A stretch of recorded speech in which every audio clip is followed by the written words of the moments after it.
వాస్తు యోగం ప్రేక్షకులందరికీ నమస్కారం. నా పేరు వివేకానంద స్వామి, వాస్తు పండితుడు.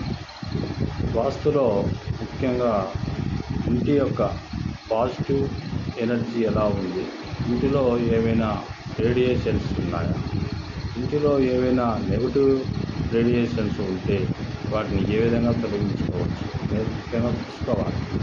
ఈ విధంగా మనం చూసినప్పుడు మన ఇంటిలో పాజిటివ్ వైబ్రేషన్స్ బాగుండి ఆనందంగా సంతోషంగా జీవించడానికి ఆస్కారం అయితే ఖచ్చితంగా ఉంటుంది.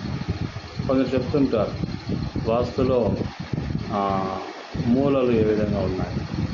మూలలు ఆరా స్కానర్తో చూస్తే ఏ మూల చూసినా ఖచ్చితంగా 90 డిగ్రీలలో ఓపెన్ కావాలి.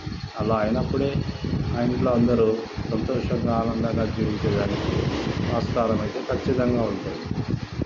వాస్తు అనగా వసతి. అంటే వాస్తులో ముఖ్యంగా చూడవలసింది మన ఇంటిలో ఉండే వస్తువులను అన్నిటిని కూడా పాజిటివ్ ఎనర్జీలో పెట్టుకోవడం. పాజిటివ్ ఎనర్జీలో ఏ వస్తువు అయితే ఉందో అది అనుకూలమైన వాస్తులో ఉన్నట్టు లెక్క.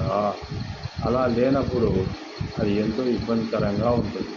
ప్రతి వస్తువు కూడా ఖచ్చితంగా వాస్తుకు అనుగుణంగా ఉండడం అనేది ముఖ్యమైన విషయం.